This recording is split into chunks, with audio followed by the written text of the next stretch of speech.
Muito bem.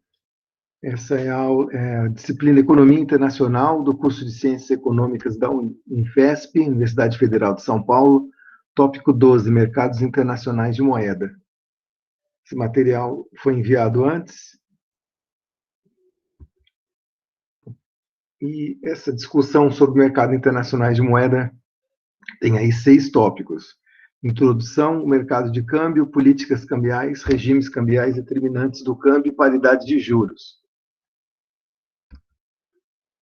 Bom, o livro que está sendo utilizado nesse semestre é o Krugman, então seria o capítulo 13, mas também como discussões, como leituras complementares, temos também o capítulo 20 do Appleyard ou o 13 do Bauman. Bem, começando essa introdução sobre mercados internacionais de câmbio, é certo que vocês já viram o conceito de câmbio, certamente, né? Introdução à economia, talvez da macroeconomia 2. Então, de qualquer modo, aqui eu só vou fazer uma revisão nessa parte introdutória e falar depois sobre mercados de câmbio e mais alguns conceitos relacionados como regimes cambiais, política cambial, e terminar também a discussão utilizando o sistema de dados do Banco Mundial para captura de dados de câmbio.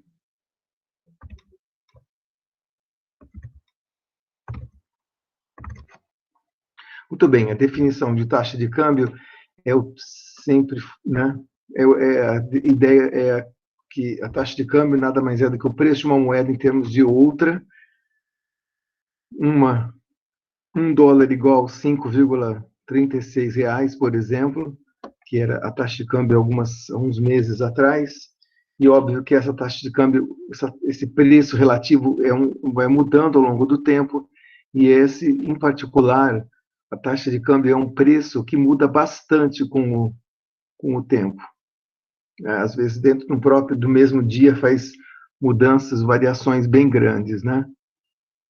Tem 2 modos de expressar uma taxa de câmbio quando você fala de 2 moedas. Por exemplo, quando eu falo de dólar e real, você pode, por exemplo, pegar uma moeda, uma unidade de uma moeda e ver o preço em termos de unidades da outra, como o contrário, uma unidade da outra em termos de unidades da primeira moeda. Então, quando você fala que $1 é R$5,36, do outro lado você está dizendo também que R$1 é igual a 0,18 centavos de dólar. E a relação entre as duas visões da mesma taxa de câmbio é que uma é o inverso da outra. Então, o inverso de 5,36 é 0,18.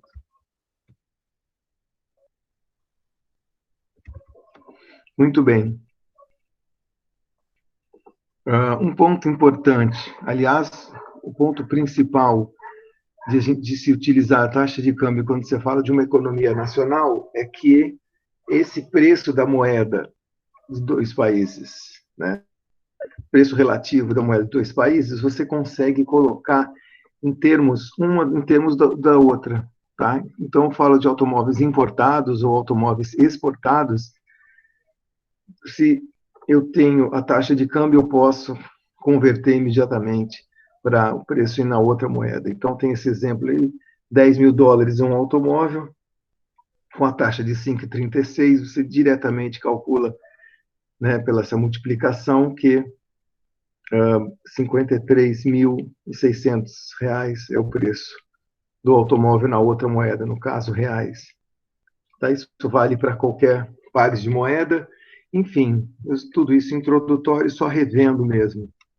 Outro conceito que vocês já devem conhecer também das disciplinas de introdução à economia é que o câmbio, à medida que ele passa por mudanças, né, dessa taxa, dessa preço relativo, ela pode sofrer ou uma redução no valor ou um aumento no valor. né, a redução no valor da moeda local em termos da outra moeda é conhecida como depreciação da taxa de câmbio. E o aumento no valor de uma moeda em termos da outra é conhecido como apreciação da taxa de câmbio. Tá? Então, quando muda aí de 1 dólar igual a 5,36 reais, passa para 1 dólar igual a 5,60, né? Então, uma, o dólar está se apreciando e o real se depreciando. Por outro lado, se o preço inicial era 5,36, igual no slide anterior, e passa para 5,18 reais o valor do dólar, então o dólar aí sim estaria se depreciando e o real se apreciando. Tá? Duas implicações diretas da depreciação e da apreciação da moeda é que uma depreciação torna os bens nacionais mais baratos para os estrangeiros e os bens estrangeiros mais caros para os nacionais. Né? À medida que você precisa de mais unidades da moeda nacional, quando ela é depreciada, você precisa de mais unidades dessa moeda para comprar o mesmo bem estrangeiro. Então, eles ficam mais caros. Por outro lado, o oposto ocorre, né, quando você para os estrangeiros. Estrangeiros agora que como uma moeda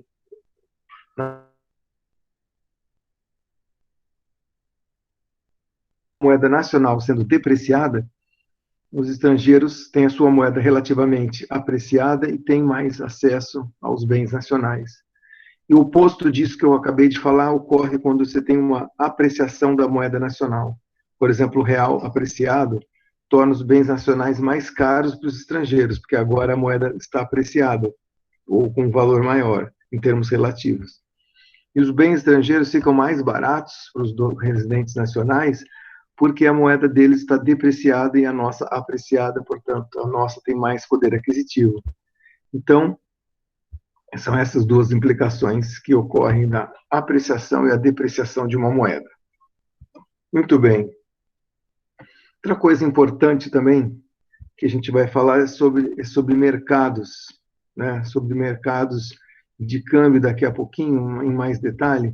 Mas um outro ponto importante sobre a taxa de câmbio é que a taxa de câmbio, que é o preço de uma moeda em relação à outra, ela é chamada de taxa de câmbio nominal, no sentido de que é o valor que você adquire hoje, numa determinada data, uma moeda estrangeira. Então, hoje é 5,36 reais por 1 dólar. Então, essa é a taxa de câmbio, que a gente chama de taxa de câmbio nominal. A taxa de câmbio real, daqui a pouco a gente vai falar e vamos definir, ela é uma taxa de câmbio no qual você pega a taxa nominal e desconta a inflação futura, né? Expectativa de inflação futura. Então, é um modo de corrigir a taxa de câmbio nominal para a inflação ou expectativa de inflação. Mas antes de falar dessa relação taxa de câmbio nominal e real, é importante saber que a taxa de câmbio nominal ela é adquirida num mercado que a gente chama de mercado spot. Em inglês quer dizer o mercado atual, ou seja, o mercado do dia de hoje. Tá? Então, sempre que eu falo de mercado spot, é o câmbio, taxa de câmbio nominal e da data de hoje, certo? Então, ela enfim, é o que é disponível, o preço que está disponível no mercado de hoje. O interessante é que um modo de transferir poder de compra do presente para o futuro é a taxa de câmbio também, como qualquer outro ativo financeiro. Né? Como você compra barra de ouro por um certo valor e espera que no futuro possa usufruir, utilizar dessa barra de ouro, né? É um modo de transferir o poder de compra para o futuro. Mesma coisa com a taxa de câmbio. Né? Você espera que ela não se desvalorize, que ela mantenha o valor ou se valorize. Essa taxa de câmbio pode ser utilizada como um ativo exatamente igual a qualquer outro ativo. Nesse sentido, o taxa de câmbio, ela sofre uma influência do valor futuro esperado para o valor da moeda. Então, se espera-se que a moeda se desvalorize ou desvalorize por conta de mudanças nas políticas cambiais, a taxa de câmbio pode mudar hoje, refletindo essas expectativas futuras. Nós vamos falar sobre isso um pouco mais lá para o final da aula, quando a gente falar de determinantes do câmbio, tá? Mas agora, no momento, o ponto que eu quis dizer nessa introdução é que a taxa de câmbio, ela é como eu vou dizer, um ativo financeiro como qualquer outro, e pode ser, portanto, utilizado para transferir poder de compra do presente para o futuro. Agora sim, taxa de câmbio real. Taxa de câmbio real é a taxa de câmbio descontada pela inflação dos dois países. Né? Nesse sentido, a gente pode trocar bens e serviços de um país pelos bens e serviços do outro, usando a taxa de câmbio real. Porque os bens e serviços, eles são produzidos em diferentes países que têm diferentes moedas. Se você só utiliza a taxa de câmbio nominal para multiplicar pelo valor e transferir de um país para o outro, você está esquecendo o fato de que os dois países, né, da transação, o importador e o exportador, eles têm variações dos preços diferentes. Então, nesse sentido, você vai, para ter uma figura mais completa dessa mudança de preço, seria a taxa de câmbio real. A taxa de câmbio ela está relacionada à inflação dos dois países e à taxa de câmbio nominal. Então, um exemplo seria esse. Qual que é a taxa de câmbio real do euro-dólar? Então, que é essa daqui. Bom, a taxa de câmbio real euro-dólar, que é a taxa de câmbio dos dois países, né, já ajustada para os bens e serviços dos dois países, zona do euro e dólar, ela é a taxa de câmbio nominal dividido pela relação entre inflação na Europa dividido pela inflação dos Estados Unidos. Ou seja, a taxa de câmbio nominal, um outro modo de dizer a mesma relação é que a taxa de câmbio nominal ela é igual à taxa de câmbio real vezes a inflação da moeda que está em cima dividido pela inflação da moeda que está embaixo. Então, se você pode também, obviamente, se quiser passar para o lado de lá, né, dividindo, e aí vai ser que podemos dizer que a taxa de câmbio real é a taxa de câmbio nominal vezes inflação dos Estados Unidos em cima e inflação da Europa embaixo, ou seja, a relação das inflações inversas, tá? Então, desse modo aqui é possível converter taxa de câmbio real em taxa de câmbio nominal. Muito bem. Essa era só uma introdução e vocês provavelmente viram essas discussões ou em introdução à economia ou em macroeconomia 2. Então, agora vamos à parte diferente dessa disciplina aqui que a gente vai contribuir, talvez seja essa discussão sobre os mercados de câmbio. Primeiro ponto é onde que elas são determinadas as taxas. Bem, esse é um mercado internacional enorme e onde a taxa de câmbio entre as principais moedas são determinadas.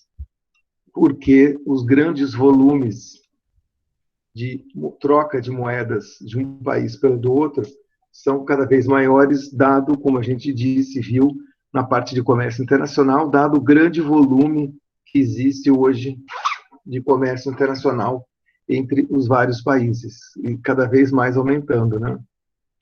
Então, nesse sentido, há uma grande demanda de fazer troca de pares de moeda, né? Cada vez maior. E quem participa efetivamente desse grande mercado? Ou seja, quais são os seus principais atores? Os principais atores são bancos comerciais, multinacionais, instituições ou financeiras, além dos bancos, né? E os bancos centrais. Os bancos comerciais, eles são um número grande de intermediários entre as atividades de comércio exterior. Por isso, eles acabam participando também como intermediário nessa troca de moeda quando os produtos são vendidos de um país para o outro. Então, bancos comerciais, sem dúvida, são um dos grandes atores nessa cena aqui. As multinacionais ou empresas transnacionais também, uma vez que elas que fazem a maior parte da produção que é vendida por transfronteira, né, através das fronteiras. Outras instituições financeiras não bancárias, como fundos de pensão e corretoras, também movem grandes volumes de câmbio. E, por fim, os bancos centrais, que têm a responsabilidade de executar a política cambial nos vários países, nos seus países de origem, né? Então, esses são os principais atores, no qual os bancos comerciais são, sem dúvida, o principal ator e que acaba participando da maior parte dessas transações. Existem, inclusive, mecanismos de compensação, de troca entre os principais bancos, chamados de câmeras de compensação, que fazem essa troca, né, de moeda de um país para o outro de maneira eletrônica. Então, inclusive, muitas vezes, quando um banco tem a demanda de moeda estrangeira que não está dando conta, eles utilizam da oferta de outros bancos. Enfim, um banco acaba ajudando o outro através dessas câmeras de compensação. Esse número de $1 trilhão ao dia já está defasado, na verdade. Acho que a gente está hoje mais do que pelo menos 5 trilhões de dólares ao dia de movimentação no mercado cambial. Lembrando que, como uma boa parte dessas movimentações são feitas através dessas câmaras de compensação, onde a transferência eletrônica, uma grandíssima parte disso é uma transferência contábil, ou seja, não é mudança, como eu vou dizer, mudança física, ou, né, envio físico de moeda de uma parte para outra, e sim contas que são debitadas de maneira eletrônica de um lado para o outro, tá? Exceção quando não há o volume necessário de contrapartida de alguma moeda em relação a outra, né, localmente, tá? Que aí sim um banco pode acabar vendendo para o outro ou transferindo a sua excesso de moeda estrangeira, né? Geralmente é uma mudança contábil mesmo. Muito bem. Se esses são os principais atores, quais são os principais mercados? Onde que se localiza a maior parte dessas transações? Bom, eu diria que essas transações são mundiais, internacionais, né? Globais, e só que acabam concentrando em 5 grandes centros financeiros, que são Londres, na Europa, Londres e Frankfurt, nos Estados Unidos, Nova York, Tóquio e Singapura na Ásia, são os principais. Note também que capital financeira da China, que é Xangai, também tem tido uma participação cada vez maior aqui também como centro financeiro do mundo. Muito bem. Um ponto importante sobre essas transferências contábeis que eu havia mencionado, e que é a grande variação dentro de um mesmo dia do preço da taxa de câmbio para um outro, é que essas transações são feitas imediatamente, rapidamente, né, eletronicamente através do mundo, e que não pode existir lucros por arbitragem significativos, a não ser pequenos lucros em alguns instantes muito rápidos. O que é ter lucro por arbitragem? Arbitragem é quando, vamos supor, uma moeda X em relação a Y, a taxa de câmbio é 2. Aí você tem uma terceira moeda, uma moeda Z, né, cuja taxa de câmbio em relação a X é 2 para 1 também. Então, isso significa que a relação entre a moeda Z e a moeda Y seria 1 para 1, tá? Mas, como essas mudanças são muito rápidas, pode ser que, por exemplo, uma dessas taxas de câmbio mude de 2,x para y, mude de 2 para 2,2 para 1. Mude de 2 para 1 para 2,1 para 1. Então, 2,1 para 1 é 0,1. Então, isso significa que as outras taxas de câmbio teriam que mudar também, né? Por quê? Porque senão alguém compra uma quantidade de uma moeda em relação à outra e, aproveitando que a taxa de câmbio ainda do outro par não se atualizou, e pode ganhar um pequeno lucro, tá certo? Então, é muito rápido, isso acontece bastante rápido, as mudanças no taxa de câmbio, justamente para que não haja lucro por arbitragem, fazendo triangulações. O que é uma moeda veículo? Moeda de câmbio, bom, vejam vocês, existe milhares de moedas, uma vez que nós temos mais de 200 países no mundo, né? Em vários países dentro da zona do euro, na União Europeia, tem a mesma moeda, mas a maior parte dos países tem sua própria moeda. Então, nós temos aí 200 moedas. Imagine a confusão que seria se todas essas trocas aí fossem através dos pares de moeda, né? O rand sul-africano, uma troca de comércio dentro da África do Sul com o Zimbábue. Então, você tem a moeda dos dois países, rand sul-africano e o dólar de Zimbábue. Muito bem, para fazer essa troca, então, eu teria que trocar uma moeda pela outra e ver a taxa de câmbio, certo? De qualquer modo, você tem aí milhares de moedas no mundo, e a demanda que você vai ter por dólar de Zimbábue é muito pequena comparada com a demanda por rand sul-africano.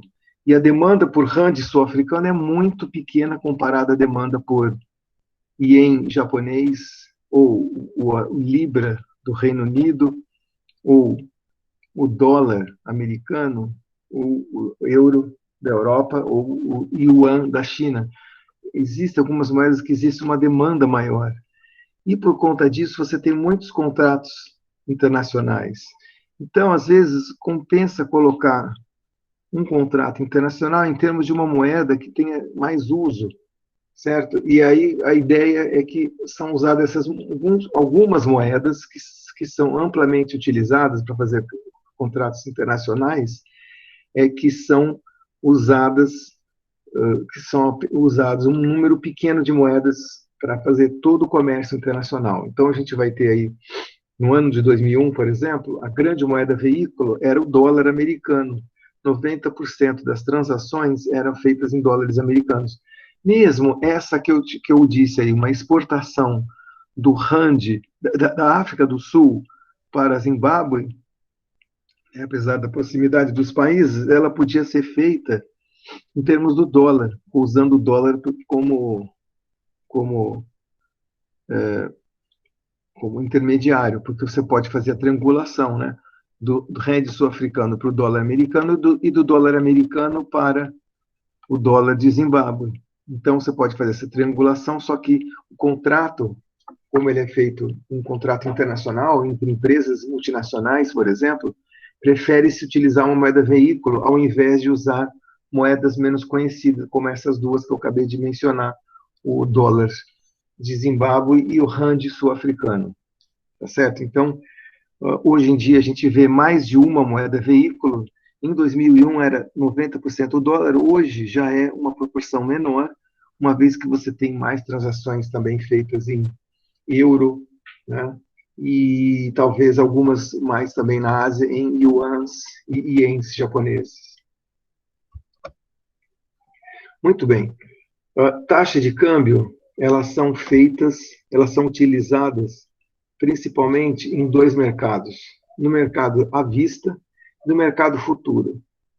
O mercado à vista é aquele que eu mencionei mais cedo, chamado de spot, ou seja, aqueles que transações que ocorrem à vista, ou seja, no exato momento que você está falando. Então, sei lá, preciso de $1.000 para pagar uma conta na hora, no momento, então eu vou comprar no mercado spot, certo?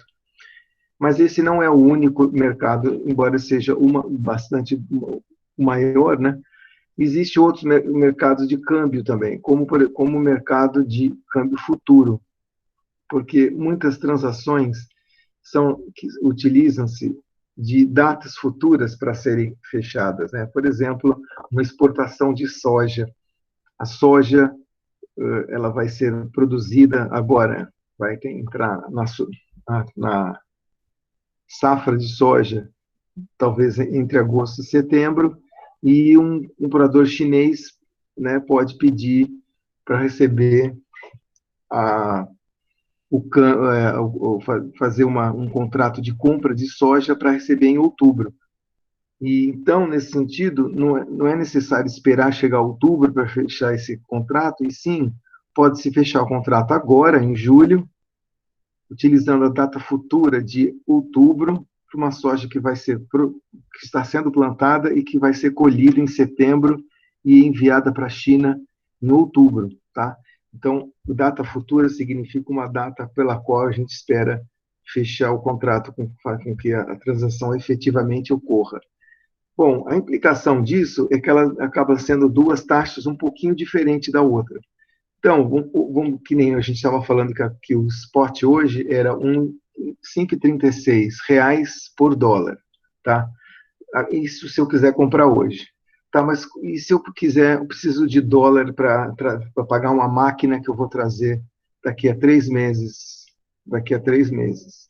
Bom, eu tenho duas opções. A primeira é, quando chegar aos 3 meses, eu converter a taxa de dólar real para aquela data lá na frente e eu pago no dia com o dólar spot, do mercado spot.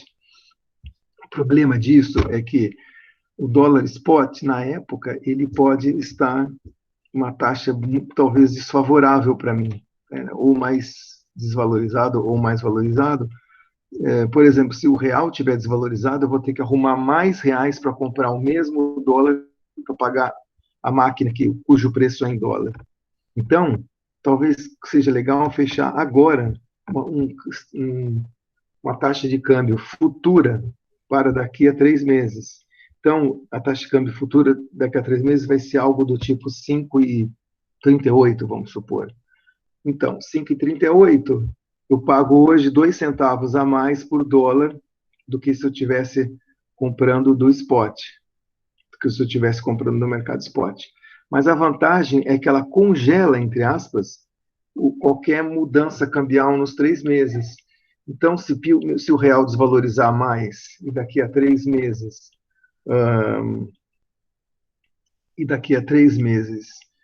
eu, né, achar que, enfim, eu vou ter que pagar aquela máquina, né? Então, pelo menos eu já congelei o preço por 5,38, que é o preço de hoje.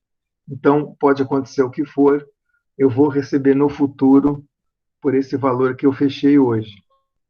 Esse é o grande valor da taxa de câmbio futura. Ela congela uma taxa de câmbio para ser entregue no futuro e assim você tira ou diminui, né, significativamente o risco cambial, o risco de variação cambial. Taxa de câmbio vista e futura, nesse sentido, elas se movem quase juntas, com alta correlação, mas embora não sejam iguais. Tá? Vou mostrar aqui, tem um gráfico aqui. Esses slides que eu passei, eu já vou mostrar, já volto daqui a pouquinho. A taxa azul é a futura e a vermelha é a taxa à vista. Então, você que são pontos diários, né, onde sempre tem alguma defasagem entre a taxa de câmbio real e futura. Por exemplo, aqui, ó, nesse montinho aqui, nós passamos de R$ 3 por dólar, mais ou menos em julho de 2004, né? Era 3,10, 3,15 mais ou menos à vista e uns 13,20 a futura, tá? Mas assim que a taxa à vista mudou e começou a cair, a taxa futura também foi atrás, foi junto, de modo que nesse dia aqui, que é perto de outubro de 2004, nós temos R$ 3 por dólar e a taxa futura de 3 e pouquinho para cima. Então, o ponto é isso, é que a taxa à vista e a futura, elas são altamente correlacionadas, certo? Bom, então era isso que eu falava aqui, que elas têm uma correlação alta, as duas taxas de câmbio. Que mais que é importante? Continuando aqui. É importante também mencionar a questão dos contratos, quando você fala de taxa à vista e taxa futura. Bom, isso aqui é um pouco do que eu estava explicando antes, né? O contrato, então, todos esses tipos, esse tipo de compra de dólar na taxa futura são contratos futuros. Contratos de futuro são isso. Contratos no qual eu obrigo a comprar numa determinada taxa de dólar e quem for vender o dólar se obriga a vender na determinada data. Então, para dar conta do risco disso aqui, o que acontece é justamente esse spread que existe entre os dois, vista e mercado futuro, tá certo? Então, o contrato futuro é, por definição, assim, taxa spot, embora você diga que é o mercado de hoje, né, a data de hoje, o valor de hoje, R$ 5,36 por dólar, na prática, você tem ainda um tempinho para liquidar na conta entre até 2 dias, tá? Então, entre 0 e 2 dias, a gente está falando de mercado spot. Quando passa disso, algum mercado que você tem uma liquidez, se liquida a sua operação mais do que 2 dias, já é considerado mercado futuro. Embora os contratos típicos futuros são de 30 dias, 60 dias, 90 dias e 180 dias. Tá certo? Então, por exemplo, aquela história lá de outubro, agora julho para outubro são 3 meses, então é um contrato de 90 dias. Eu posso fechar agora um contrato futuro, se o spot hoje é 5,36, eu posso chegar e tentar 5,38. Se eu consigo fechar, então daqui a 3 meses eu estou garantido com a taxa de dólar 5,38 para pagar a máquina que eu vou importar, por exemplo. E a mesma coisa na outra ponta, viu, gente? Tem a ponta que eu preciso de dólar para fazer importação. Mas tem a outra ponta, como eu sou exportador, que acontece? Eu vou exportar soja e alguém vai me comprar alguém vai comprar a minha soja e vai pagar daqui a 90 dias. Então eu posso fazer o contrário, né? Fechar o câmbio para venda, para troca, porque daqui a 90 dias, quando a soja partir, o cidadão vai pagar essa conta, né? Vai pagar esse contrato para mim em dólares, e aí eu, como eu utilizo reais no Brasil, vou ter que trocar daqui a 90 dias. Então, ao invés de esperar 90 dias para receber o dinheiro da soja e trocar, eu vou fazer um contrato futuro, onde eu já faço tudo isso hoje, e eu já sei quanto eu vou receber a taxa certinha daqui a 3 meses. Então, eu congelo, por exemplo, no valor de 5,38, por exemplo. Tá? Então, é isso. Tanto para o lado da exportação quanto para o lado da importação, uma taxa é acordada para o futuro, congelando o risco cambial. Tá? Nesse mercado, tem dois termos que a gente usa. É o termo comprado em reais ou vendido em dólares, que é a ideia de que eu estou precisando de moeda estrangeira para fazer a transação, que é uma importação, ou o contrário, se eu vou receber um dinheiro que vem de fora e eu vou trocar esse dinheiro por reais, que é a moeda do nosso país. Tá? Então, eu posso, nesse mercado, se eu posso estar comprado, eu posso estar vendido na moeda estrangeira, tá certo? Então, isso daqui, essa explicação aqui ainda sobre o mercado futuro, né? Estamos passando um bom tempo falando sobre esse mercado, importante, diga-se de passagem. Eu já tinha explicado agora há pouco, mas é que, na verdade, o mercado futuro, ele serve para você ter uma espécie de seguro contra risco cambial. É uma pólice de seguro contra risco cambial. Aqui tem um exemplo aqui um exemplo, né, parecido com os que eu já falei até agora. Um importador, eu vou trazer essa máquina, ela custa $100, na taxa de câmbio, a taxa de câmbio de 1,85. Espera um pouquinho só. Na taxa de câmbio, o lucro, tá, veja você, eu vendo máquinas importadas. O preço que eu tenho para tentar vender a máquina aqui no Brasil é 215. Só que ela me custa 210. O câmbio hoje está 1,85, tá bom? Está 1,85. Então, se eu multiplicar esse 100 que eu receber por 1,85, eu vou pagar R$ 185 para o cara que me mandou a máquina, e aí vou vender por 215, a diferença vai ser R$ 30. Beleza. O problema é que esse lucro aqui, ele não está garantido, porque no Brasil eu só consigo vender por 215. Vamos supor que isso é verdade. Então, o problema é que meu lucro vai depender do câmbio, porque o câmbio pode acontecer algumas coisas, olha. Já pensou se o real passasse naquela época de 1,85 para 2,30, aí a máquina quando chegasse, se eu não fizesse nada, deixasse para pagar no dia, no spot do dia, 2,3 vezes 100 é 230. Então a máquina ficou mais cara do que o meu preço nacional. Vou ter até um prejuízo para vender aqui, ó, que é a diferença entre o 230 que eu paguei e os 215 que eu consigo vender. Então, se eu não tenho dinheiro, deixar para vender a máquina para depois fechar o câmbio, ou seja, daqui a, sei lá, quando chegar a máquina, eu estou lascado, né? O ideal é justamente aplicar no mercado futuro para resolver esse problema aqui. Vejam vocês como. Eu vou resolver esse risco cambial fazendo uma compra futuro. Então, vamos supor que eu vou comprar dólares agora no mercado futuro. Eu vou comprar. Só que me custa um pouquinho mais do que 1,85. Tá? Lembra que é um pouquinho diferente, né? O spot com o futuro. Faz de conta que no futuro, ao invés de pagar 1,85, eu pago 2. Isso hoje, tá? Então, o que acontece? Eu vou no mercado futuro, aceito essa taxa mais cara de 2, 2 vezes 100 dá 200, então eu pago 200 já hoje. Já pago 200 hoje.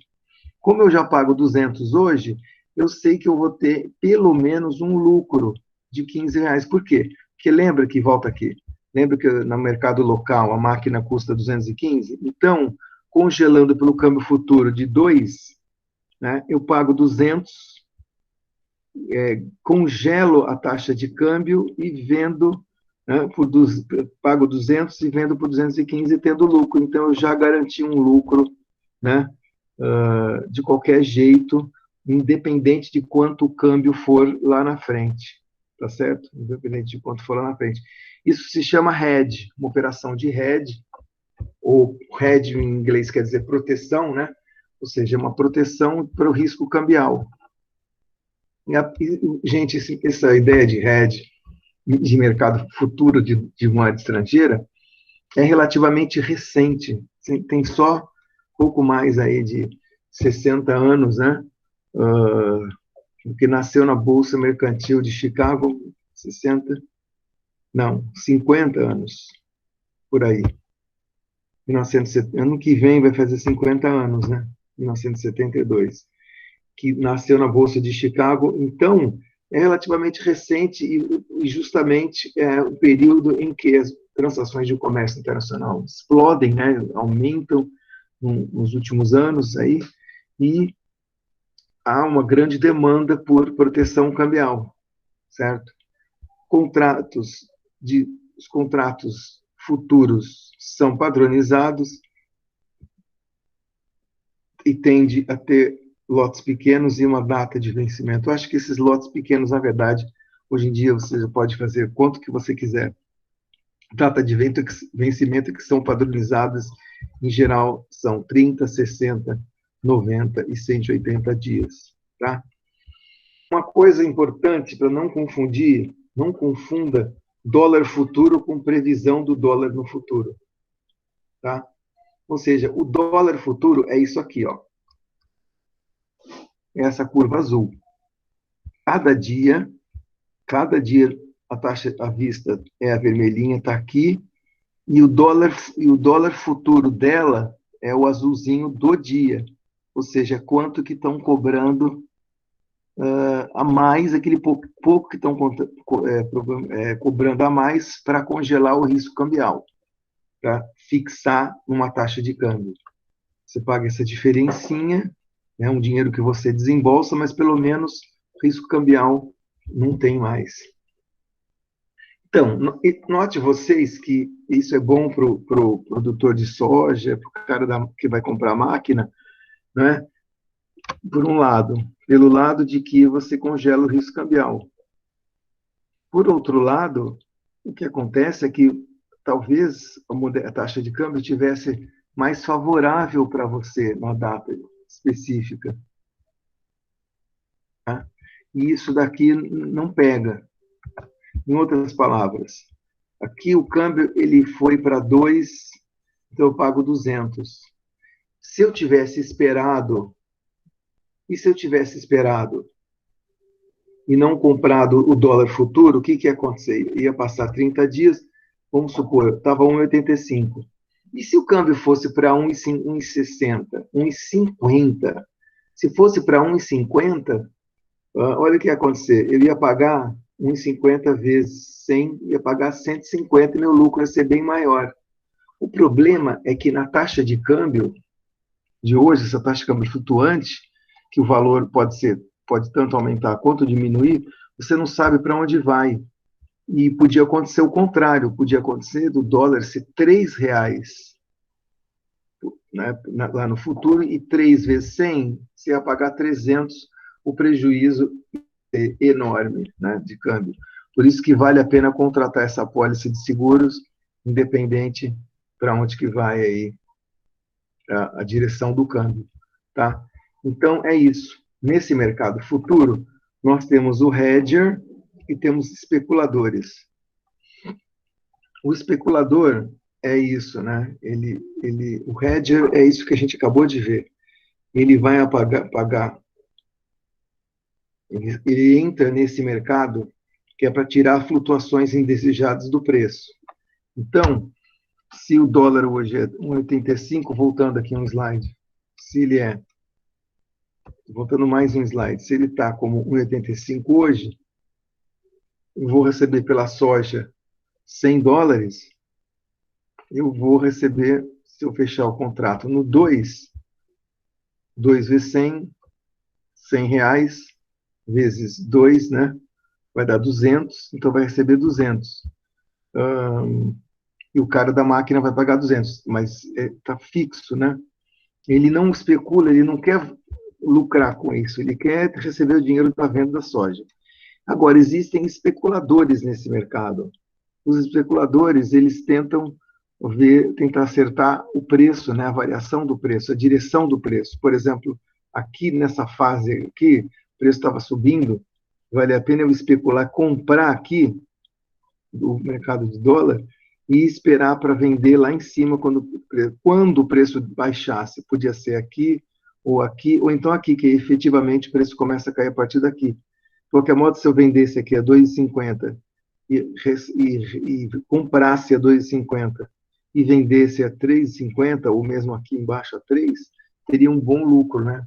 Então, o especulador é um outro ente nesse mercado. Ele visa, com as variações do preço de dólar, ter um lucro quando o preço sobe ou desce na direção que o favoreça. Tá? É diferente do hedger. O hedger é aquele que faz hedge. É o importador de máquina, é o exportador de soja. A única coisa que eles querem quando eles entram nesse mercado futuro, né, é assegurar que o risco cambial para ele não vai existir mais. Tudo bem. Existe uma outra coisa também chamada swap cambial e existe opções, mercado de opções. Vamos falar sobre os dois. O swap de moeda, o swap de câmbio, ele é uma venda de uma moeda combinada com uma recompra futura da mesma moeda. Bastante utilizado, diga-se de passagem. E isso acontece quando eu tenho o ativo, eu tenho a moeda e vou precisar, não vou precisar hoje, mas vou precisar no futuro, como nesse exemplo aqui. No caso, eu tenho reais e vou precisar desses reais só daqui a 30 dias. Então, ela pode usar com a empresa aqui pode, com esse 1 milhão, pagar daqui a 90 dias em reais um fornecedor.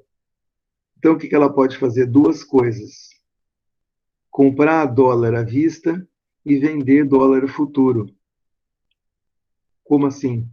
Então, eu compro dólar à vista com 1 milhão de reais. Tudo que eu conseguir comprar com esse 1 milhão de reais em termos de dólares, certo? E daí, no mercado futuro, eu vendo o dólar que eu tenho em mãos. Eu não acabei de comprar dólar à vista?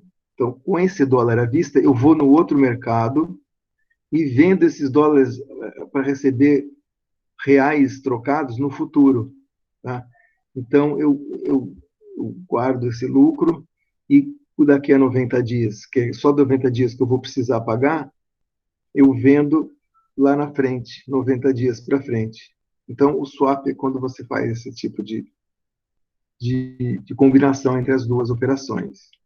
Já a opção de câmbio é um pouquinho diferente do mercado futuro. Todo mundo entendeu bem a ideia do contrato futuro, que ele congela hoje, né? Então, se está 5,36, pagando 5,38, eu congelo para daqui a, sei lá, 3 meses, eu congelo um câmbio. Bom, como eu disse, é 5,36. Ele pode subir para 6 ou ele pode cair para 5. A gente não sabe. O legal da opção de câmbio também paga um pouquinho por isso, né? O legal da opção de câmbio é que ela é um direito, é um dinheiro que você gasta, vamos dizer, 10 centavos por opção, 5 centavos, 20 centavos por opção de dólar, que te dá o direito de vender ou comprar moeda. Tá? Então, vamos lá. Vamos dar um bom exemplo aqui. É o seguinte, quanto que está hoje o dólar? 5,36, certo? Eu preciso custar $1.000. Se fosse hoje, eu ia pagar 5.360, que é os 5,36 vezes 1.000. Beleza. Então, agora, existe hoje o mercado futuro. O mercado futuro, eu falei para vocês que é 5,38. Então, eu pago 2 centavinhos a mais, só que eu garanto e gasto, então, esses 2 centavinhos a mais, e garanto o quê? Que os 5,36 vão virar 5,38, mas vai congelar. Então, daqui a 90 dias, não, 30 dias, eu vou pagar 5,38 vezes 1.000, vou pagar R$ 5.380. Então, eu já sei que eu vou pagar. Agora, olha o legal da opção de compra. Ela é um direito de você receber o dólar, comprar esse dólar por um certo valor, ou não. Então, é um direito, eu pago 2 centavos por isso. Então vamos lá. Eu tenho o direito, com essa opção de câmbio, de pagar 5,36 daqui a 30 dias. Paguei 2 centavos. Então, 5,36 mais 2, 5,38. Muito bem, o que acontece com a opção? A opção, ela é um direito. Se é um direito, você pode usar ou não. Ou não. Se o dólar disparar e for para R$ 6, vamos exagerar de propósito, se for para R$ 7, o que acontece? Se eu não comprar o câmbio futuro, se eu não fizer nada, vai chegar lá, esses R$ 1.000, esses US$ 1.000 iam custar 7 vezes 1.000, ou seja, 7.000. Uma nota, a minha máquina ia ficar caríssima. Mas pode acontecer também de, de cair o preço. Pode cair para 5, ou então vamos exagerar de novo de propósito, caiu para 4, R$ 4 por dólar. Então, olha o que acontece. Se cair para 4, o que eu faço se cair para 4? Lembre-se, a máquina custa US$ 1.000. 4 vezes 1.000 dá 4.000. Então, no mercado spot está mais barato. Então, o que eu faço? Eu vou no mercado spot, cobro, pago 4 vezes 1.000, 4.000, ou seja, a minha máquina vai custar barato. Então, essa grande vantagem da opção, ela é um direito, eu exerço ou não. Então, eu tenho direito de comprar uma opção a 5,36, né? Que é o valor de hoje. Aí, se cair para 4, o que eu faço com a opção? Jogo no lixo. Por que eu teria por que eu opção de pagar 5,36, sendo que no spot está 4, mais barato, né? Agora, suponha que aconteceu o contrário, disparou o dólar, foi para 7. Se eu não tenho a opção, putz, eu vou ter que chegar no spot e pagar os 7. 7 vezes 1.000, R$ 7.000. Ia quebrar, né? Ia ser um horror. Agora, como eu tenho opção na mão, eu vou lá e exerço o direito de usar a opção, ou seja, de receber o dólar por 5,36, que é o que está escrito no meu contrato de opção, mesmo que ele esteja valendo 7. Esse que é o grande lance da opção. Tá? Então, ou seja, a opção é legal, embora você pague alguns centavos e gaste, né?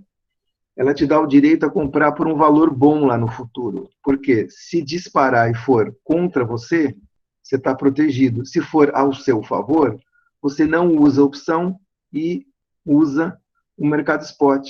Por exemplo, se despencar até 4. Porque é fogo, né? Eu podia comprar agora por 5,36 hoje, mas eu não sei como vai estar o câmbio no futuro. Eu só vou pagar daqui lá no futuro. Então, deixa o futuro chegar. Eu só gastei os 2 centavos por opção. E aí, se eu exerço, e se não for contra mim, eu não exerço e vou no mercado spot. Essa é a ideia do mercado de opções. Tá? E assim como tem a opção de câmbio, tem um monte de tipo de contrato de opção hoje em dia, viu? Tem contrato de opção de commodity futura do tipo petróleo, do tipo carne de boi, do tipo suco de laranja, do tipo café, e tem também opção de ações, né? O preço da ação da Vale e o preço da Petrobras, ela tem as suas opções também para você, se você quiser comprar no futuro, não congelar o risco cambial. Assim como no outro mercado existe especulador e o hedger. O hedger ele só quer garantir que o câmbio não vai te atrapalhá-lo. E o especulador tenta ganhar, ter lucro com isso. Beleza? Vamos lá. Política cambial. Política cambial o nome já diz, política é ação de governo. No caso do mercado cambial, todas as ações do governo que afetam o mercado de câmbio é chamado de política cambial. Então, intervenções quaisquer que o governo faça num determinado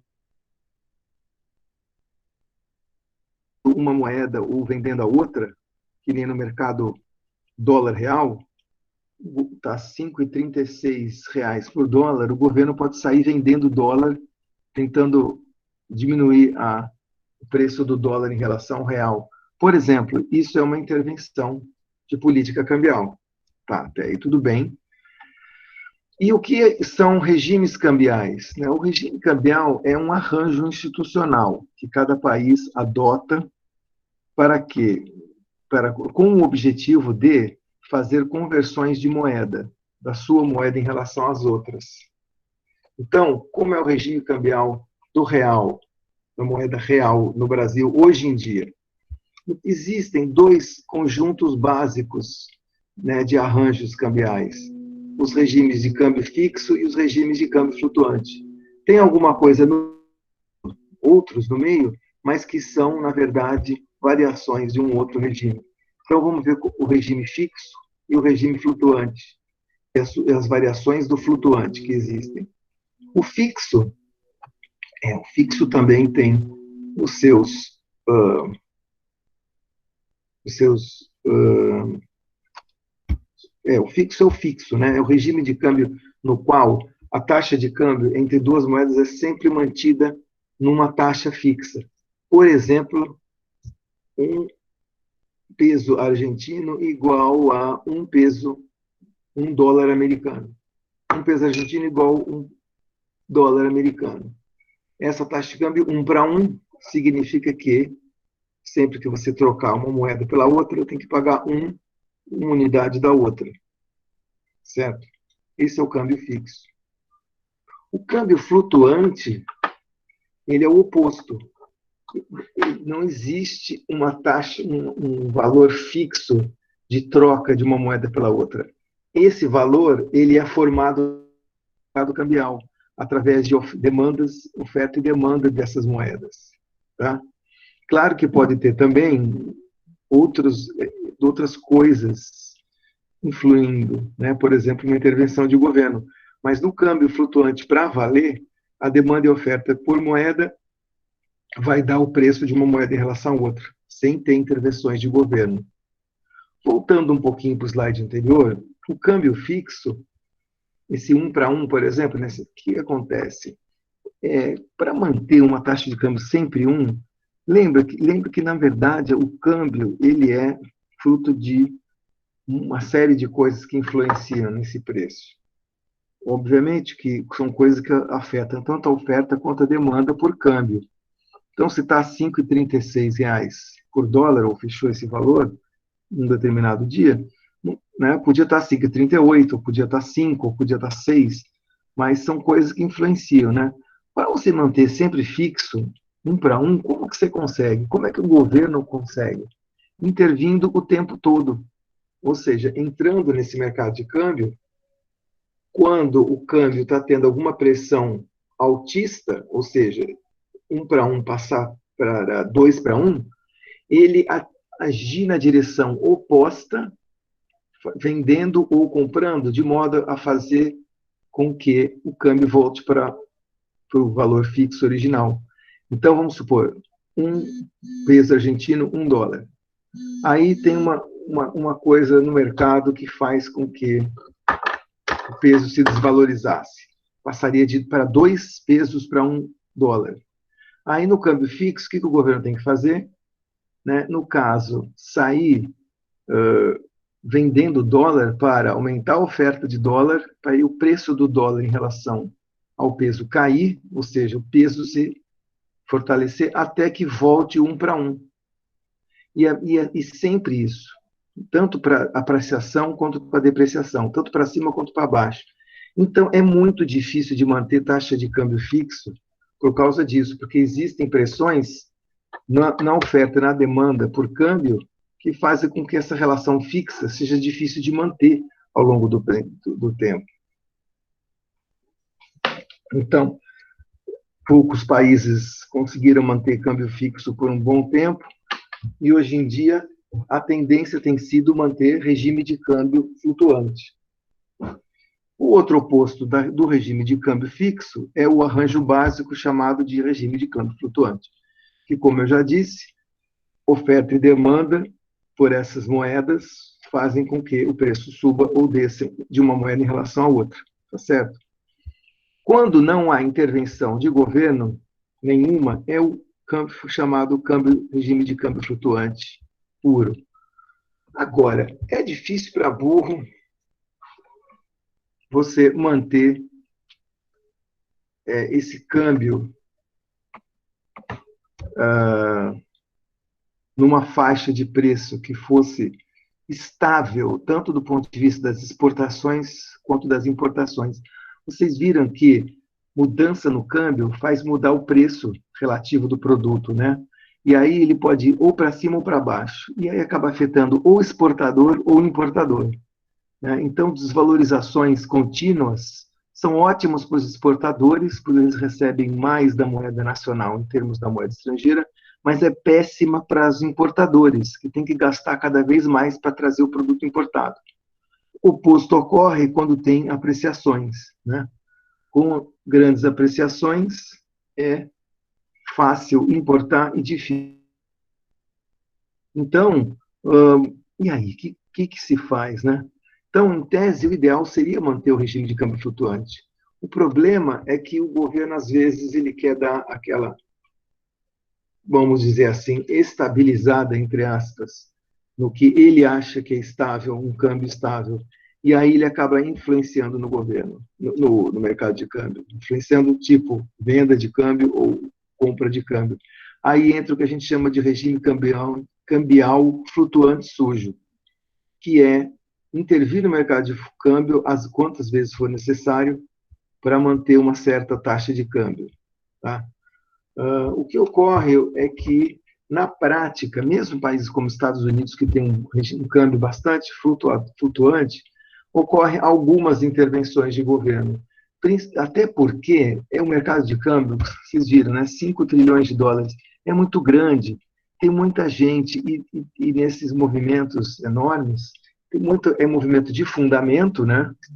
Juros, PIB, né, inflação, coisas que afetam mesmo a taxa de câmbio, e tem o movimento especulativo, tem as duas coisas. Tem especuladores que ganham a variação da taxa de câmbio. Então, é realmente difícil mesmo, às vezes, prever ou manter a taxa de câmbio num determinado patamar, e aí mesmo países que têm tradição menos intervencionistas no câmbio acabam intervindo aqui ou ali. O sujo é quando tem intervenções mais constantes no câmbio, tá certo?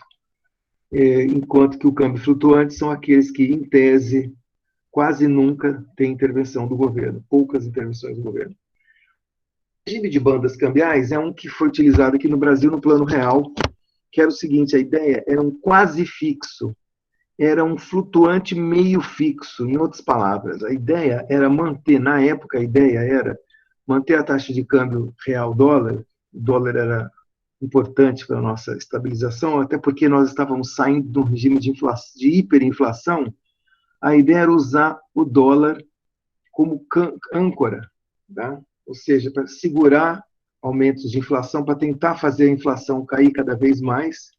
Então, nesse sentido, era assim: a taxa de câmbio real dólar era permitida que ela flutuasse dentro de uma faixa. Por exemplo, entre 1,80 e R$ 2. Só como exemplo, tá? Por exemplo, em um determinado momento, a banda era, vou até aumentar um pouco mais, era de R$ 1,80 por dólar até R$ 2,20 por dólar. Se chegasse ou no 1,80 ou no 2,20, que são os limites da banda, o governo intervia, vendendo ou comprando, de modo a tentar manter dentro da banda cambial, tentar manter a taxa de câmbio, tá certo? Então, isso aí seguro funcionou por um bom tempo. O problema é que nós tivemos um certo azar aí, o governo na época, porque nessa tentativa de estabilização da economia, estavam acontecendo alguns, vamos dizer assim, choques na economia mundial na época, né? Teve o choque na Argentina, em 97, em 98 na Rússia, e aí ficou difícil se manter o regime de rendas de bandas cambiais, porque a banda, o preço estava sempre chegando na parte de cima da banda. Então, o que o governo fez, ele até mudou a banda. Vamos supor que era 1,80 para 2,20. Mudou para 2,20 para 2,60. Aí o câmbio chegava no 2,60, o governo intervia, aí de novo tinha que mudar a banda. Resultado, em janeiro de 99, o governo declarou mudança no regime cambial para um regime de câmbio flutuante. Flutuante sujo, diga-se de passagem, porque desde então o BC vive intervindo no câmbio flutuante, embora cada vez menos, vamos também cabe dizer aqui. Então, os dois grandes regimes cambiais é o fixo e o flutuante. E hoje em dia, cada vez mais o flutuante. Tá certo? Vamos lá. Taxa de câmbio, determinantes. Vamos falar um pouco sobre isso. A taxa de câmbio tem a ver com a demanda por aquele par de moedas. E tem a ver também com a oferta para a troca daquele par de moedas. Então, o que vai afetar a relação de euro-dólar? A demanda por euro-dólar, euro versus dólar, e a oferta de euro versus dólar. Tá certo? Então, tudo que afeta a demanda, tudo que afeta a oferta. Como exemplo, uma demanda por câmbio, as pessoas precisam trocar de moeda, empresa também, quando elas vão viajar ou adquirir ativo no exterior ou comércio exterior, né? Para importar, por exemplo. E a mesma coisa, a oferta de câmbio, quando elas recebem a moeda, precisam trocar a moeda estrangeira, né? Pela moeda do país. Então, tem que ter essa oferta. Então, são as duas taxas, são as duas coisas, né? Afeta a demanda por câmbio, por um determinado câmbio de pares de moeda, e oferta, né? Então, tem coisas que afetam esses dois. E aí, no equilíbrio entre oferta e demanda, por exemplo, esse ponto A aqui, vai acontecer uma taxa de equilíbrio, tá? Vai igualar demanda e oferta por câmbio, tá certo? Então, é o tradicional modelo que vocês já viram aí. Vejam, por exemplo, que de conta que a demanda é a curva D e a oferta é a curva O, né? Com esse valor aqui de R$ 2 por dólar, nós temos aí uma operação de uma compra total, a troca total de 50 bilhões de dólares trocando por reais. Faz de conta que, então, esse é o nosso equilíbrio. Alguma coisa faz com que a demanda aumente, então a curva agora de demanda virou essa D' aqui, e o novo preço, né, aumentou a demanda por câmbio, o preço vai aumentar, vai ficar R$ 2,20 por dólar, então desvalorização do real ou valorização do dólar, e a quantidade aqui, no caso, aumentou para 69. Mas agora, voltando para o ponto A, se tem alguma coisa que faz com que a oferta aumente, oferta de moeda, então agora a curva D fica D e a curva de oferta vira O', e elas vão se cruzar nesse ponto aqui mais embaixo, ponto C, que é um ponto de desvalor, R$ 1,80 por dólar, ou seja, uma apreciação do real em relação ao dólar e uma depreciação do dólar em relação ao real. 1,80 com volume total de 70 bilhões de dólares movimentado. Então é isso, coisas que aumentam ou diminuem a demanda, ou coisas que aumentam ou diminuem a oferta, fazem com que o câmbio mude o tempo todo. Então, ao contrário dos mercados tradicionais, aí como, sei lá, automóvel, aço,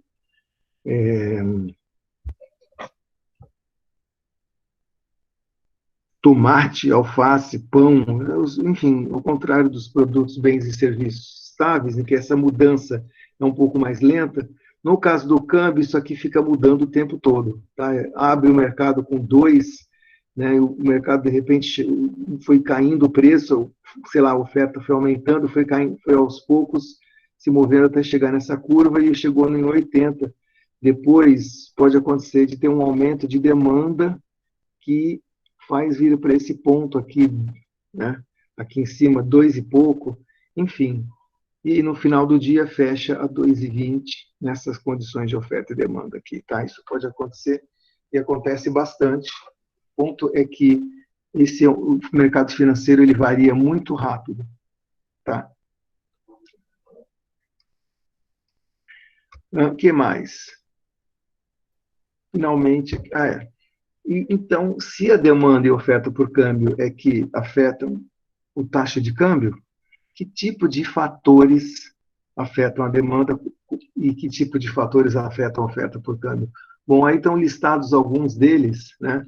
A maioria desses tópicos aqui são importantes para aumentar a demanda por câmbio ou diminuir a demanda, então eu vou listar aqui rapidamente. No caso da demanda por câmbio, gosto dos consumidores por produtos importados, Sim, porque a importação mexe com a demanda, né?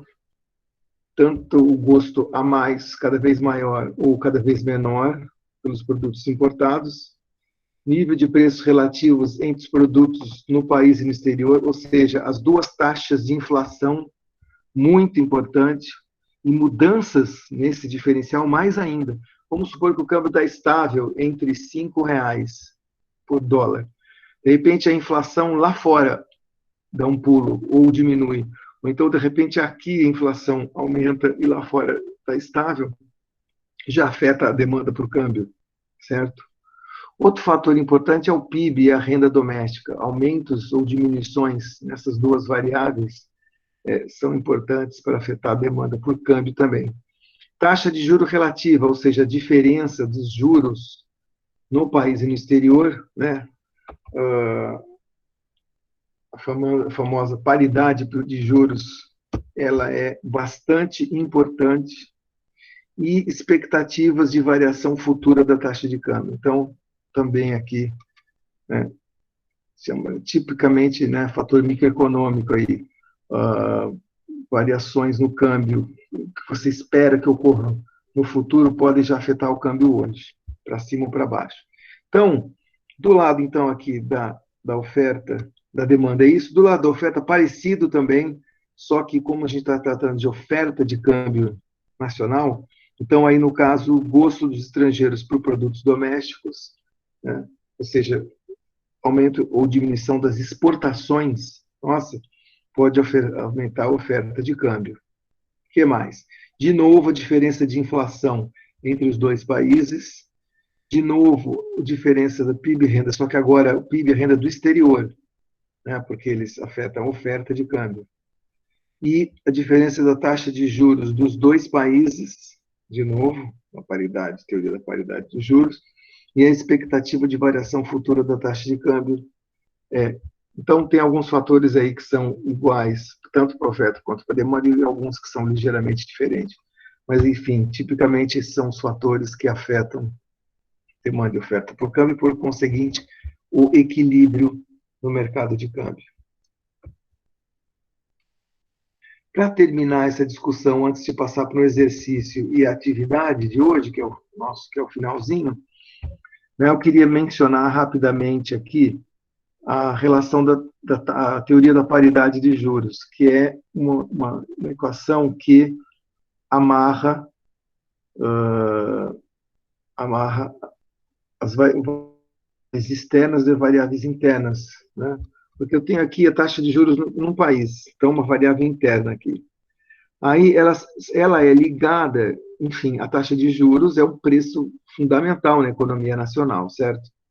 E ela é ligada com dois preços que têm a ver com o exterior. Então, portanto, são duas conexões, ligações com o exterior, que são um mecanismo de transmissão de choque do exterior para cá ou daqui para o exterior. Aqui são a taxa de juros no outro país e a taxa de câmbio do seu país com relação a do outro país. Pegando exemplo de Brasil e Estados Unidos, até porque isso aqui vale cada vez mais quando você fala de uma moeda veículo, né, de uma moeda importante, essa relação se estabelece, principalmente Brasil com uma moeda importante, né? Talvez se você colocar aqui, trocar o dólar americano, se você botar os juros do, sei lá, África do Sul, Zimbábue, essa equação não vai se verificar, né? Mas se você colocar Brasil e Estados Unidos, é mais provável que essa equação se verifique e funcione, a paridade de juros. O que a paridade de juros fala que a diferença entre os juros em dois países é igual à desvalorização da moeda. Em outras palavras, juros no Brasil é igual aos juros dos Estados Unidos mais a variação do câmbio da moeda primeira, Brasil, em relação à moeda segunda, Estados Unidos. Tá? A variação para cima ou para baixo. Então, é bem isso. Esquecendo esse termo de risco um pouquinho, e só focando aqui nesses aqui, significa que vamos supor que os juros no Brasil são 10%, nos Estados Unidos são 1%. Então, a diferença entre os dois, 9%, tende a ser, enfim, tende a resultar numa depreciação aí de desvalorização de 9%. Isso quando está estável. Agora, pode acontecer mudanças nessa relação, né? Então, por exemplo, os juros no Brasil passa de 9% para 7%, e os juros nos Estados Unidos continuam a 1%. Então, essa queda de 2% aqui vai se verificar nesses 2% aqui, ou seja, vai haver uma apreciação da moeda brasileira em relação à americana. Então, é isso, tá? Essa equação aqui, em equilíbrio, ela se verifica, e mudanças nos principais valores afetam os outros. Então, mudanças nos juros afetam o câmbio, né? E ajuda a determinar esse câmbio.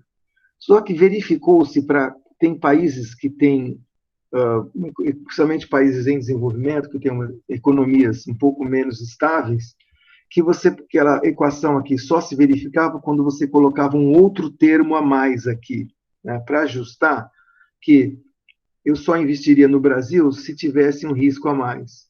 Então, por exemplo, se você colocar aqui, sei lá, o euro com o dólar, ou o franco suíço com o dólar, ou a libra do Reino Unido com o euro, isso aqui se verificava mais facilmente. Se você colocasse agora, por outro lado, um país em desenvolvimento aqui desse lado, como o Brasil, México, Argentina, para se verificar, por conta dos juros terem que ser maior para atrair capitais para esses países, você tinha que, para compensar, colocar um valor extra, que é mais chamado de risco país. E aí, inclusive, agências de risco e bancos começaram a anotar esse fator de risco aqui e fazer uma série histórica desse fator de dados históricos que tem, né, desde os anos 90 ou 80, pelo menos, existe uma série de tempo aí do risco dos principais países. Então, talvez o Brasil tivesse uma taxa de risco aí de 3%, uma desvalorização aqui de 2%, mais 1% dos Estados Unidos, aí sim caberia na taxa de juros do Brasil de 6%, 7%. E assim por diante, para os outros pares de países também. Tá? Então, essa aqui é uma equação importante e que mostra a ligação da economia nacional com a economia internacional. Tá? Principal ligação entre essas variáveis, mostrando onde que pode ser transmitidos choques. Né? Então, por exemplo, um aumento forte na taxa de juros americana ou uma valorizada ou desvalorizada na moeda dos Estados Unidos podem afetar bastante a economia brasileira através da paridade de juros. Tá certo? Muito bem. Para terminar, eu vou fazer um exercício aqui de como pegar dados no mercado de câmbio no banco de dados que a gente usou na outra vez, o banco de dados do Banco Mundial, tá certo? Vou mostrar aqui para o caso da Suécia, né? E depois vou colocar uma atividade para vocês escolherem em grupo. Cada grupo pega um país, vê os dados da taxa de câmbio nominal média do período entre 2010 e 2019. Então, é a moeda do país que vocês escolherem versus Estados Unidos. Então, o país, obviamente, não pode ser Estados Unidos, né? Se você pegar um país como França, então a moeda vai ser euro, já sabe, né? Então, cada grupo aí, vocês têm utilizado um país aí desde o começo do curso, podem repetir, colocar o mesmo país aqui e tentar ver a taxa de câmbio nominal nesse banco de dados aqui do Banco Mundial do World Bank. Então, eu vou mostrar aqui para a Suécia, obter os dados de taxa de câmbio nominal da coroa sueca versus o dólar americano. E é a taxa de câmbio nominal média do período. Então, se eu vou vir com um ponto para um certo ano, 2010. Então, ele vai calcular a média, a taxa de câmbio média durante o ano de 2010.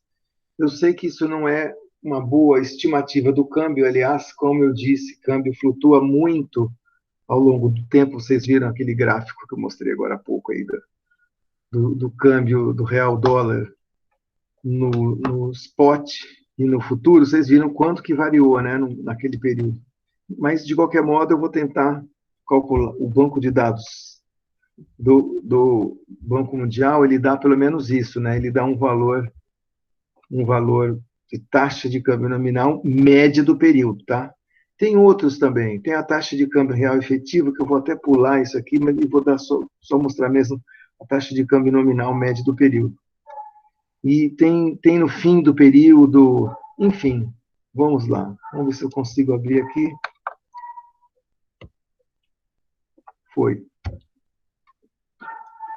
Então, é isso. Dá uma olhada aí, pessoal. Vamos acompanhar aqui o que eu coloquei aqui. Eu falei para fazer o seguinte: entra no banco de dados do Banco Mundial. Aí você clica em Data Bank, depois World Development Indicators. Aqui está aqui embaixo, aqui, ó, Data Bank já está aqui.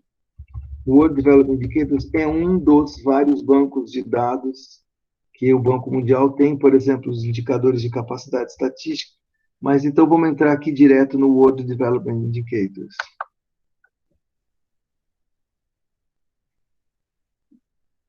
Beleza. E aí, como eu tinha falado já, isso aqui é o mesmo banco de dados que a gente usou da última vez, então vai ser a mesma coisa. Nós vamos primeiro entrar no banco de dados, depois vai ter que entrar no país, country, está escrito aqui, ó, né? Country, no meu caso é a Suécia, então Sweden, country, e por caso de vocês, o país de vocês.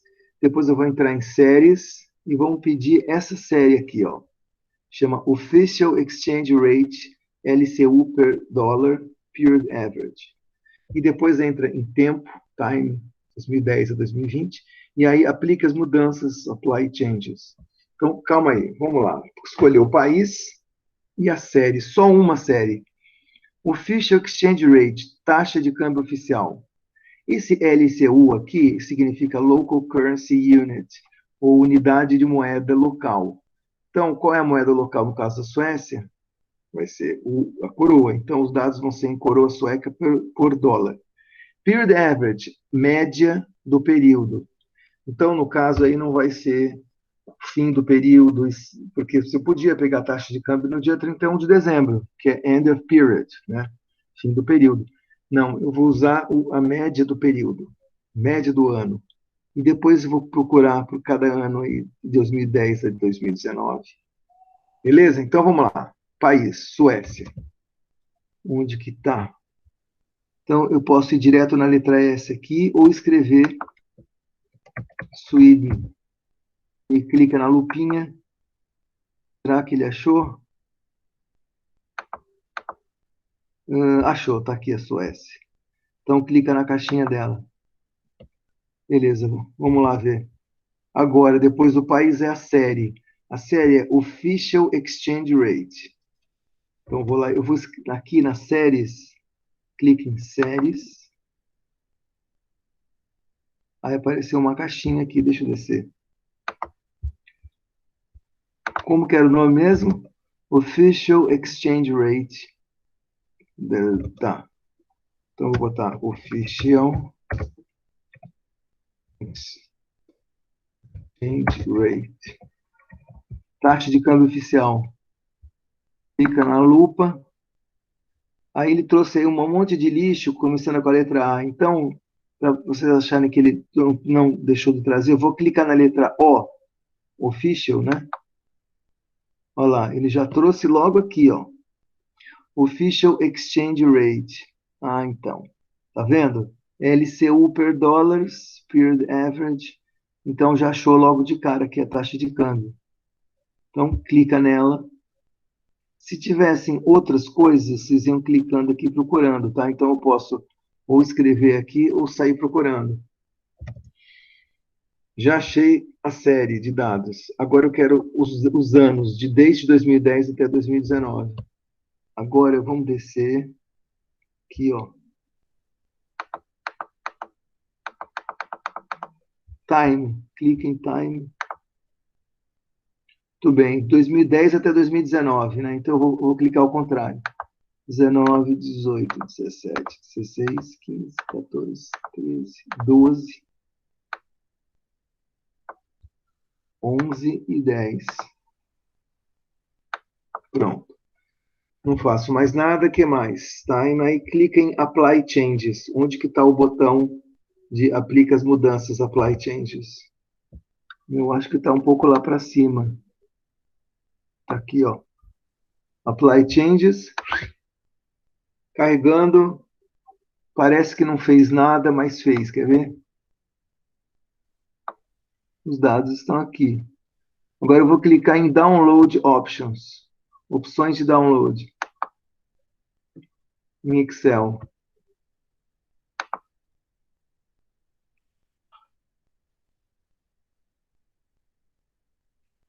É. Deu problema, certo? Deu problema. Não faço ideia por quê. Então vou recomeçar. Indicadores. País. Sweden, Suécia. Marquei aqui. Série.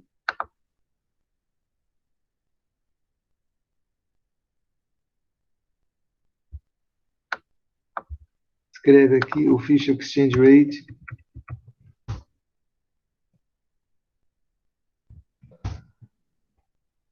Taxa de câmbio oficial.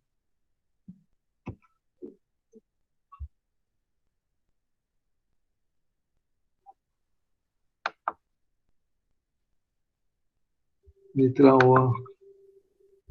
Aqui, ó, Official Exchange Rate. LCU per dólar period average. Achei. Tudo bem? E agora tem que ver o tempo. Os anos de 2010 a 2019.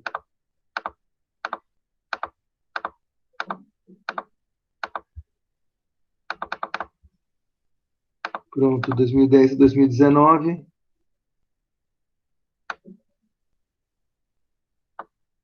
Clica em aplica mudança. Carregando.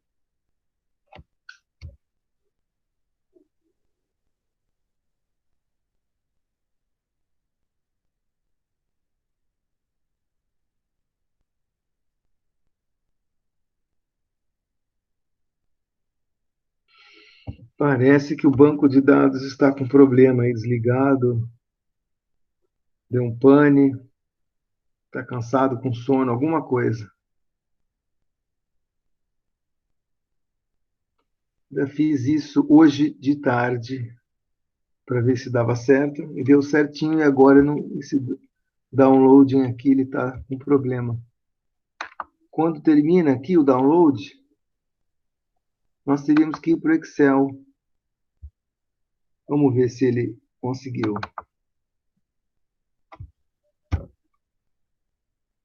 Conseguiu.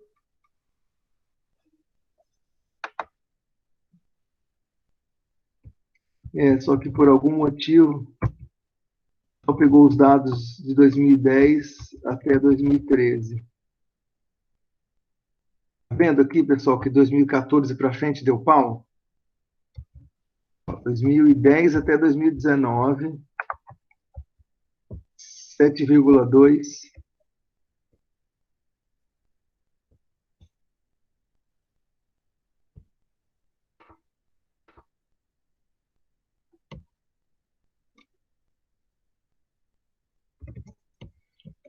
Vamos lá. 7,2 coroas por dólar em 2010, média do período, 6,49 em 2011, 6,77, 6,51 até 2013.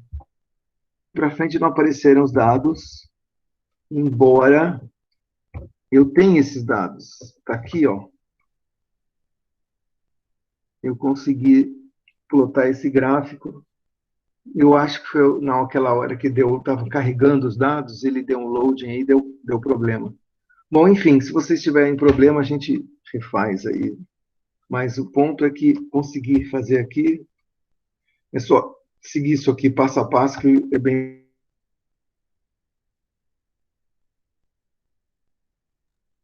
O câmbio é coroas por dólar. Então, diminuição no valor significa que eu tenho que dar menos coroas para o mesmo dólar, ou seja, diminuir significa apreciar a coroa, E para cima significa desvalorização da coroa em relação ao dólar. Significa que para o mesmo dólar eu tinha que dar 7 coroas, agora no fim do período, mais de 9. O que é boa notícia para quem quer visitar a Suécia, né? A Suécia é um país super bonito, mas é cara, o custo de vida lá é meio alto, né? Então, desvalorização da coroa, para quem vai com outras moedas, até que é bom, né? Bom, mas é isso. Depois dessa pequena desvalorização aqui, começou a ter uma desvalorização maior da moeda coroa sueca em relação aos Estados Unidos. Então, para terminar, a atividade 12 é isso. O mesmo país que vocês usaram até agora, nas outras atividades anteriores, utilize esse país para obter nesse banco de dados do Banco Mundial a taxa de câmbio nominal média do período, moeda do país, dólar, e tentar plotar um gráfico entre 2010 e 2019. É isso. Por hoje é isso, a gravação.